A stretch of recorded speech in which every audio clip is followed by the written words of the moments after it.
कार्तिक का महीना चल रहा है और इसमें जो भी पूजा पाठ दान पुण्य हवन यज्ञ तीर्थ व्रत किया जाता है ना, वो अक्षय फल को प्राप्त होता है। अक्षय फल का मतलब जिसका कभी विनाश नहीं होता। सच्चे हृदय से, सच्ची भावना से थोड़ा सा पुण्य भी किया हुआ महान हो जाता है और थोड़ा सा पाप किया हुआ भी वो भी अक्षय हो जाता है। दोनों ही बातें हैं। तो इसलिए हमें क्या करना है, हमें पुण्य करना है जितना भी हो सके। फल की इच्छा छोड़ के, फल की इच्छा नहीं करनी है, कर्म करना है। भगवान ने कहा है ना कि जो फल की इच्छा करता है वो नीच मति है, और जो निष्काम होके इस जीवन में कर्म करता है, सेवा करता है, तीर्थ व्रत करता है, पूजा पाठ करता है, वो हमेशा अक्षय फल को प्राप्त होता है। तो इसलिए इच्छाएं तो रहती हैं मनुष्य, लेकिन जब प्रभु के चरणों में आए तो प्रभु से कहो कि हे मेरे नाथ, हम आपकी शरणागत हैं, आप सब जानते हैं और मैं क्या आपको कहूं। आप तो परिपूर्ण हैं, तुम्हारे दरबार में सब कुछ है और वास्ते में उसकी यहां किसी चीज की कमी नहीं है, लेकिन लेने वाला चाहिए। मांगना नहीं है, वो खुद जानता है, सब कुछ जानता है कि मुझे कब क्या देना है। जैसे एक माता अपने बच्चे को जानती कब इसे दूध पिलाना है, कब दवाई देनी है, कब क्या करना है, कब इसे नहलाना है, कब इसे दिशा मैदान करवाना है, उसे पता लग जाता है। लेकिन हम सोचते हैं कि हम कर रहे हैं, मैं करने वाला हूं, तो प्रभु भी कहते हैं तू करने वाला है तो तू ही कर। तो इसलिए मानव जन्म बड़ा अनमोल है। जिसने शरीर रचाया, पंच भौतिक शरीर बनाया, अपने जैसा हमें बनाया, उसे हम भूल गए।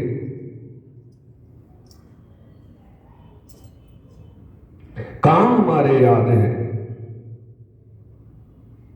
बस 2 मिनट के लिए मंदिर में आ गए, भगवान को सिर झुका लिया और चले गए। लेकिन कहां गए थे? कहीं भी नहीं। क्या लाए? कुछ भी नहीं। जैसे गए थे वैसे आ गए। जब तक हम भजन नहीं करेंगे, उस प्रभु का नाम अपने अंदर नहीं आएगा, जब तक हमारा और उनका एक तार नहीं हो जाएगा, तब तक हमें कुछ भी प्राप्त नहीं हो सकता। यही सत्य ज्ञान है। जब हमारी आत्मा का और प्रभु का एक तार हो जाएगा। भगवान ने कहा है ना कि भाव का भूखा हूं मेरे भाव ही सार है। भाव से मुझको भजे तो भाव से बेड़ा पार है। भाव जिस जन्म में नहीं उसकी मुझे चिंता नहीं, उसके और मेरे मन का होता एक ही तार है, एक ही तार है। वो जुड़ जाता है। उसकी जो प्राण गति है उस प्रभु तक पहुंच जाती है। आत्म शक्ति है, वो प्रभु तक पहुंच जाती है और वो फिर एक हो जाते हैं। भक्त और भगवान दोनों एक हो जाते हैं। यही ज्ञान है। लेकिन हम संसार के प्रपंचों में और जैसे जैसे कलयुग आ रहा है और से धर्म की अक्षति हो रही है। हम सोच रहे धर्म कर रहे हैं, लेकिन हम धर्म भी मान बढ़ाई के लिए करते। कड़वी सच्चाई है। जहां मान बढ़ाई मिलेगी ना, वहां धर्म भी करेंगे। फलाने आदमी ने 11,000 रुपए दिए, उसने 1,00,000 रुपए दिए, वो खत्म हो गया। वो जब बोल दिया ना तो वही पे समाप्त हो गया। लेकिन जहां गुप्त रूप से धर्म होता है, वहां कोई, हम सोचते हैं कि यहां नाम तो बोला ही नहीं जाएगा, क्या फायदा देंगे। हम नाम के भूखे हैं, हम अपनी बड़ाई चाहते हैं, दान का भाव रखते हैं कि जो हम सच्चे हाथ से दे रहे हैं। भगवान ने गीता में कहा है, मैं नहीं कह रहा हूं, सच्चे हाथ से जो दे रहे हैं, खब्बे हाथ को भी पता ना चले कि हमने क्या दिया। वो सच्चा दान है। और देख के जो कहे ना, वो सच्चा दान है, गुप्त दान। लेकिन हम मान बढ़ाई के लिए करते हैं। कलयुग का यही तो विडंबना है कि हमारी बड़ाई होनी चाहिए, हमारा नाम होना चाहिए। नाम तो केवल भगवान का है। हमने जो भगवान के निमित्त किया, बस प्रभु हमने तेरे निमित्त कर दिया, हमें कुछ पता नहीं। ऐसा मन में भाव होना चाहिए। और अंतर आत्मा में 8 पैर 64 घड़ी उसका ध्यान होना चाहिए, उसका स्मरण होना चाहिए, तभी हमारा कल्याण होगा। हम भजन गाते हैं, प्रभु को रिझाते हैं, दुनिया को रिझाते हैं।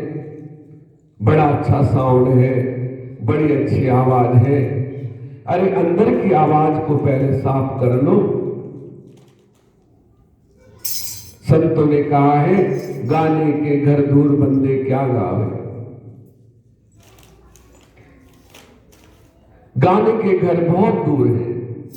दुनिया को तो हमने रिझा दिया है, लेकिन हमें केवल और केवल उस प्रभु को रिझाना है, तब हमारा भजन है। हमें प्रभु का नाम सुमिरन करना है। दुनिया तो अच्छा करेंगे तो भी बुरा बताएगी, और बुरा करेंगे तो बताएगी। फिर तो और नमक मिर्च लगा देते हैं। लेकिन अच्छा करते हैं तो भी उसमें कोई ना कोई कमी निकाल देते हैं। संसार ऐसा है, तो हमें संसार के पीछे नहीं जाना है। हाँ, संसार से भी काम है, संसार में भी रहना है, लेकिन मन को प्रभु के चरणों में रखना है, प्रभु का भजन करना है। ये जीवन बड़ा अनमोल है। मानुष जन्म अनमोल रे, माटी में ना रोल रे। ये बड़ा कीमती जीवन है, इसको ऐसे ही नहीं गंवाना है। जो हम अपने जीवन में सच्ची कमाई कर लेंगे ना, सेवा कर लेंगे, भजन कर लेंगे, वही हमारे साथ जाएगा। अन्यथा महल हो, कोठी हो, बंगले हो, सोना चांदी हो, जो मर्जी हो, वो सब यहीं पड़ा रह जाएगा। सब ठाट पड़ा रह जाएगा जब लात चलेगा बंजारा। सब कुछ यही रह जाएगा, साथ क्या जाएगा? प्रभु का नाम, प्रभु का भजन। तो हमें उस प्रभु को जानना है जो अखंड ज्योत है, वो परम प्रकाश है, उसको अपने अंदर जानना है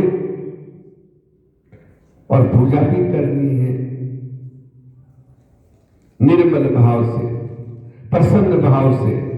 मन प्रसन्न हो, तन प्रसन्न हो, और खूब सेवा करनी है। वही हमारे साथ जाएगा, अन्यथा सब यहीं रह जाएगा, कुछ संग नहीं जाएगा। यही सच्ची कथा है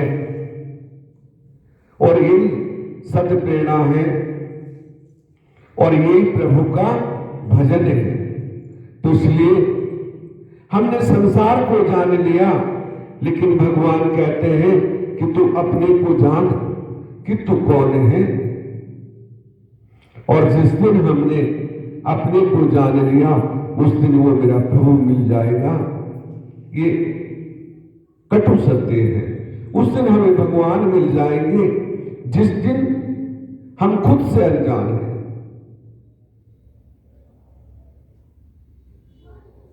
हम खुद से अनजान हैं, हमने अपने को ही नहीं जाना, तो प्रभु को कैसे पहचानेंगे। पहले अपने को पहचानो कि मैं कौन हूं, किस लिए इस संसार में आया हूं, मेरा क्या कर्तव्य है, मैंने क्या करना है। और जिस दिन ये जान लिया, समझो उस दिन हमने परमेश्वर को जान लिया, उस ठाकुर जी को जान लिया। यही सच्चा ज्ञान है। तो हमने कोशिश कर ली है कि हमें अपने को जानना है कि मैं कौन हूं। बोली सतगुरुदेव महाराज की